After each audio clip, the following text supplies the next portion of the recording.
എനിക്ക് ഒരുപാട് പേര് ഒരു ക്വസ്റ്റ്യൻ ചോദിക്കുന്നുണ്ട് കേട്ടോ, ചേച്ചി എന്തിനാ നമ്മൾ ഇത്രയും ജേർണൽ എഴുതുന്നത്? നോട്ട്ബുക്ക് നിറയ്ക്കാൻ വേണ്ടിയാണോ? ഇതുകൊണ്ട് കാര്യമുണ്ടോ? എൻ്റെ ഗോളിൽ ഇങ്ങനെ എഴുതിയോണ്ട് നമ്മൾ എത്തുമോ? ഇങ്ങനെ ജേർണൽ എഴുതിയോണ്ട് മാത്രം നമ്മൾ എത്തില്ല, ആക്ഷൻസ് എടുക്കണം. ബട്ട് ബ്രെയിനിനെ കുറിച്ച് ഒരു സിമ്പിൾ കാര്യം നമുക്കിപ്പോൾ മനസ്സിലാക്കാം. നമ്മുടെ ബ്രെയിൻ ഉണ്ടല്ലോ, ഒരു ദിവസം എത്ര ലക്ഷക്കണക്കിന് ഇൻഫർമേഷൻ ആണ് റിസീവ് ചെയ്യുന്നത്.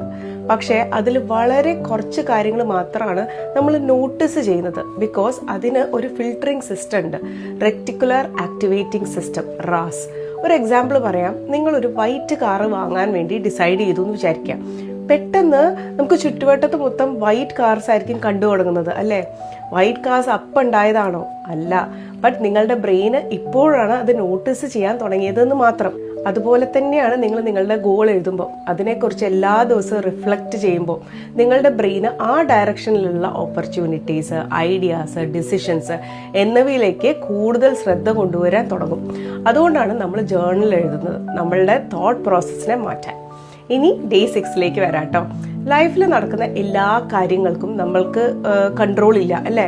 ചില സിറ്റുവേഷൻസ് നമ്മൾ ചൂസ് ചെയ്തതല്ല. ചില ആൾക്കാർ നമ്മളെ വേദനിപ്പിച്ചിട്ടുണ്ടാവും, ചില ഓപ്പർച്യൂണിറ്റീസ് നമുക്ക് നഷ്ടപ്പെട്ടിട്ടുണ്ടാവും. അതൊക്കെ പാസ്റ്റാണ്. പക്ഷേ ഇന്ന് മുതൽ നമുക്കൊരു ചോയ്സ് ഉണ്ട്.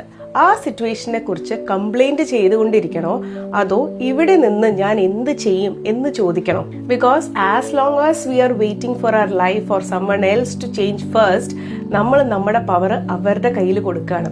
അതുകൊണ്ടാണ് responsibility isn't about blame, it's about taking back your power. So ഇന്നത്തെ ജേർണലിൽ ഈ ക്വസ്റ്റ്യൻ ആണ് നിങ്ങൾ ആൻസർ എഴുതേണ്ടത്. In my current situation what can I take 100% responsibility for? ഇപ്പോഴത്തെ കറണ്ട് സിറ്റുവേഷനിൽ എനിക്ക് 100% റെസ്പോൺസിബിലിറ്റി എടുക്കാൻ പറ്റുന്ന കാര്യങ്ങൾ എന്തൊക്കെയാണ്? അത് നമ്മുടെ ഹാബിറ്റ്സ് ആവാം, നമ്മുടെ മൈൻഡ് സെറ്റ് ആവാം, നമ്മുടെ കൺസിസ്റ്റൻസി ആവാം. ആൻഡ് ഒരു ചെറിയ ആക്ഷൻ കൂടി ഉണ്ട് കേട്ടോ എൻ്റെ കൂടെ. ഈ ആൻസർ എഴുതി കഴിഞ്ഞാൽ അതിൽ നിന്നും ഒരു ഏരിയ സർക്കിൾ ചെയ്യുക, പിന്നെ അതിനെ സപ്പോർട്ട് ചെയ്യുന്ന ഒരു ചെറിയ ആക്ഷൻ ഇന്ന് തന്നെ ചെയ്യാം.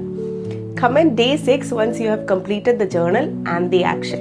Remember, the moment you take 100% responsibility of every thought and action, you take your power back.